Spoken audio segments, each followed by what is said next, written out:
Olá pessoal, graça e paz do Senhor Jesus seja com todos nós. Uma ótima quarta-feira para todos. Hoje é dia 13 de setembro de 2023. Seja muito bem-vindo ao Imersão Bíblica, devocional diário de estudo das Escrituras Sagradas. E nesta quarta-feira nós vamos de Gênesis capítulo 28 e eu quero já começar aqui lendo o texto bíblico. Mas, na verdade, a gente vai falar de alguns outros textos aí nesse capítulo. Eu quero só ler aqui o texto que é central nesse capítulo, é o texto mais importante aí dessa porção das Escrituras, que é Gênesis 28, do 13 até o 15, que diz assim, Gênesis 28, do 13 ao 15. Ao lado dele estava o Senhor que lhe disse: Eu sou o Senhor, o Deus de seu pai Abraão e o Deus de Isaque. Darei a você e a seus descendentes a terra na qual você está deitado. Seus descendentes serão como o pó da terra e se espalharão para o oeste, para o leste, para o norte e para o sul.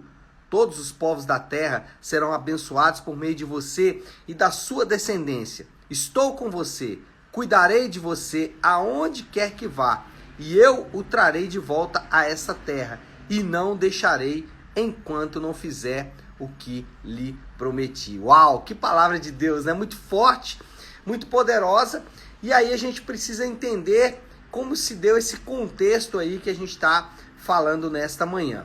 Lembra que Jacó, ele até está fugindo lá do seu irmão, mas o que o texto vai narrar aqui, na verdade, é um encontro de Jacó com o próprio Deus. Ele vai ter dois encontros em momentos muito significativos da sua vida, e esse aqui é o primeiro desses encontros, também em um momento muito significativo da sua vida. Por quê? Porque Jacó está fugindo do seu irmão e ele está deixando a terra da promessa. Então, se a gente lembrar aqui, voltando aí alguns capítulos para trás, nós temos Abraão saindo da Mesopotâmia ali e caminhando em direção a Canaã, fazendo o caminho que levaria depois à terra da promessa, e Deus promete que Abraão ele vai herdar aquela terra será dele.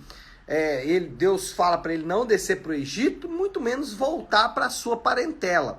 E aí depois Isaac nasce ali naquela terra também, e agora Jacó é o primeiro, e é interessante que quando Isaac precisa casar, Abraão, temeroso de sair da terra, ou permitir que Isaac saia da terra, manda o servo dele buscar uma esposa para Isaac lá na terra dos seus pais, ou na terra do seu, naquele momento ali, já não era mais o pai dele, já não estava vivo, mas lá na sua parentela. Qual é o ponto? Que Abraão tinha medo de Isaac sair da terra da promessa. E agora, pela primeira vez, um patriarca vai deixar a terra da promessa, vai sair então da terra da promessa. E a gente sabe por que ele teve que fazer isso, né? Jacó, numa estratagema ali com a sua mãe, engana seu pai, engana seu irmão, e por causa disso ele vai precisar então fugir. E é interessante que, como a gente disse ontem, né, na tentativa de herdar a bênção do pai, ele acaba virando um fugitivo. E agora essa sua fuga já está em plena atividade, ele inclusive dormindo ao relento, né, com uma pedra como travesseiro. E aí a gente se lembra também de outro indivíduo que precisou também deixar o seu lar, né? Jesus também deixou o seu lar, Jesus também deixou a sua morada celeste e veio habitar entre nós. Um dia também Jesus precisou deixar os céus e veio andar entre nós, habitar entre nós, para nos salvar e nos perdoar. Então, o que nós temos que ter aqui como primeira grande lição é que Deus ele está no controle de coisas aparentemente descontroladas. Deus está controlando aquilo que aos nossos olhos perdeu o controle. Então, Abraão não deixa Isaac ir para a terra da promessa, Isaac também segura o quanto pode, mas chega um momento em que o Senhor ele mostra que ele está no controle, ele está conduzindo todas as coisas. Esse é o grande ensinamento que a gente precisa ter. Mesmo em situações que aparentemente estão fora de controle, Deus está controlando as coisas. Mas não só isso. O que acontece nessa saída, nessa fuga de Jacó da terra da promessa e essa ida lá de volta à terra das parentelas de Abraão, o que acontece aí é que Deus, ele em uma aparição, né, muito comum para os homens daquela época, até porque eles não tinham os recursos que nós temos hoje, da palavra de Deus, por exemplo, mas aquele homem então Jacó experimenta ali uma aparição de Deus. E Deus, nessa aparição, ele reafirma as suas promessas e diz que vai proteger Jacó durante a sua caminhada, né? Foi o texto que a gente leu, o texto base, Deus reafirmando ali então as suas promessas e dizendo, olha, eu vou te proteger, Jacó, você vai caminhar aí protegido debaixo da minha graça. Interessante aqui é sempre lembrar que essas experiências, elas não devem ser recriadas, tá? Então isso é importante porque às vezes, no afã aí de ter alguma experiência com Deus, a gente tenta recriar esse cenário, a gente tenta recriar essa experiência de Jacó, mas não há necessidade de fazer isso. A experiência de Jacó foi pessoal dele e ele deve, por si próprio, né, ou ele teve a sua própria experiência e cada um de nós deve então buscar a sua própria experiência. Não precisamos tentar recriar o cenário de Jacó. Mas o que acontece ali? Ele passa, como eu disse, por sua primeira grande experiência com Deus e nós temos que nos lembrar que aqui Deus está apontando, a promessa de Deus, ela está apontando para uma realidade futura.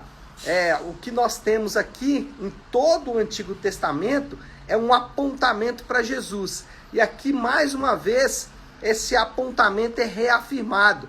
O descendente de Abraão, que é Jesus, ele vai cumprir plenamente essas promessas dadas por Deus aqui para Jacó. Ainda que parte dessas promessas se cumprirão no povo de Israel, mas o cumprimento pleno virá em Jesus. E o que nós temos que nos lembrar sempre é que os crentes, aqueles que estão em Jesus, eles são parte do plano de Deus. Se você ler aí novamente o texto, você vai perceber que Deus promete aqui que todos os povos da terra serão abençoados por meio de você. Então, quem são esses povos da terra? Do norte, do sul, do leste e do oeste? São os crentes, são aqueles salvos em Jesus. Então, os crentes podem ter essa convicção, fazem parte dos planos de Deus, estão incluídos nos planos de Deus. O descendente de Abraão, que era o Senhor Jesus, que é o Senhor Jesus,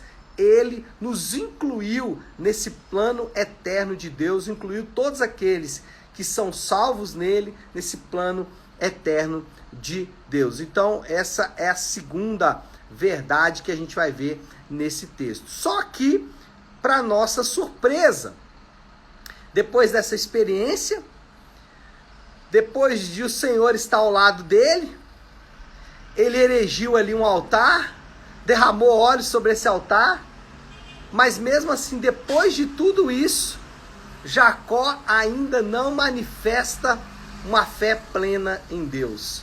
Ele ainda está vacilante em sua fé. Depois de tudo isso, ele vai dizer para o Senhor, se o Senhor me levar em segurança. Peraí, Deus já tinha dito que ia levar em segurança.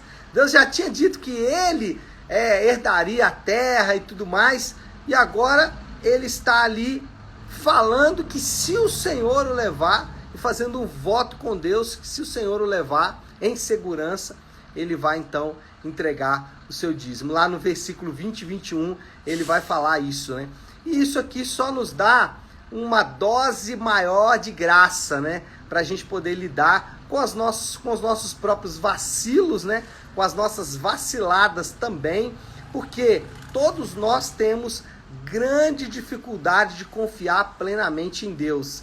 Sempre vamos buscar ali aquele voto, aquela promessa, aquela coisa, porque a gente tem dificuldade de confiar em Deus. E o nosso querido Jacó aqui não foi diferente. Então a gente precisa adotar aí um pouquinho de graça, aliás, uma boa dose de graça, porque nós também vamos sofrer com a mesma síndrome que o nosso querido irmão Jacó também sofreu aqui. Depois de Deus dar ali aquela promessa, ele vai então fazer um voto com o Senhor, dizendo para o Senhor que se o Senhor, né, levá-lo em segurança, que ele vai servir ao Senhor, vai, né, ali no caso ele diz que vai até entregar os seus dízimos e tudo mais, mas mostrando exatamente que ele ainda não estava confiante plenamente no Senhor. Bom, qual é a moral da história então? Como a gente pode resumir tudo isso que a gente falou nessa manhã? Bom, Jacó, ele não poderia viver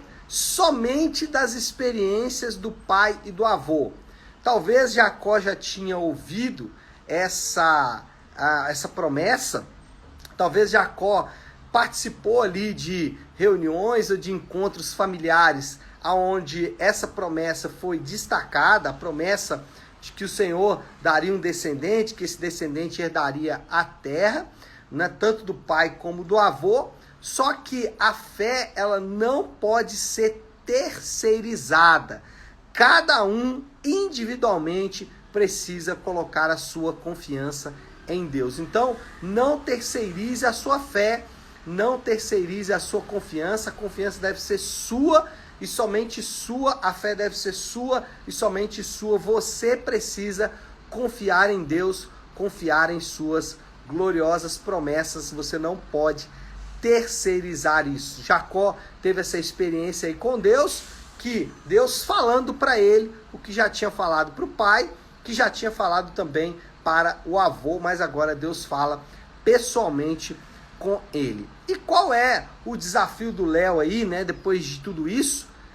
Uma aplicação final, como a gente pode colocar em prática tudo isso aí que a gente acabou de ouvir. Penso que aqui vale a pena a gente sempre se lembrar de algo que eu falo aqui com frequência, que são das experiências místicas. Nós, em relatos como esse, podemos nos voltar para essas experiências. Não que elas não existam e não que elas não sejam boas. Elas existem, a gente sabe disso, e elas são boas. Mas nós não precisamos e não devemos buscar essas experiências místicas. Por quê? Porque nós temos a palavra de Deus e nós podemos confiar na palavra de Deus. Ela é confiável, plenamente confiável. Jacó, ele deu uma vacilada, e a gente às vezes também dá uma vacilada porque a gente supervaloriza a experiência mística. A experiência mística tem o seu lugar. Encontrar o Senhor, né, dormindo com uma pedra e ver uma escada, é de fato algo que deve marcar a nossa vida. Mas nós temos algo de um valor ainda maior, a palavra de Deus registrada, que Deus não só registrou através dos autores humanos, mas preservou para que hoje pudéssemos meditar nela. Então confie na palavra de Deus, confie nas promessas de Deus, elas são suficientes para alimentar a sua fé, para fortalecer a sua fé, para fortalecer a minha fé, para alimentar a minha fé. Nós não precisamos de outras coisas. Se elas acontecerem, ótimo, mas nós não precisamos porque nós temos a boa palavra de Deus. Tá certo, meu povo? Bom, acho que é isso, né? Podemos orar? Se você puder, então, pare em um instante aquilo que você está fazendo e vamos juntos buscar a Deus em oração, colocando diante do Senhor o que ouvimos hoje, o que aprendemos nesta manhã. Querido Deus, Pai de amor e graça, Senhor, o Senhor sabe o quanto somos lentos em confiar no Senhor, o quanto somos, Pai, lentos em crer na Tua palavra e na Tua promessa. Reconhecendo isso e pedindo a ajuda do Senhor, para que possamos, Senhor, manter firmes e alimentados a nossa fé, mantermos, Senhor Deus, comunhão contigo plena. Oramos, Senhor Deus, para que o Senhor nos dê graça para viver de acordo com a Tua palavra. Pedimos, Senhor, que o Senhor nos ajude em todo o tempo. Oramos assim, em nome de Jesus. Amém. Amém, meu povo? Bom, então é isso. Nós vamos ficando por aqui. Que Deus te abençoe. Uma ótima, uma excelente quarta-feira para todos. Fiquem com Deus.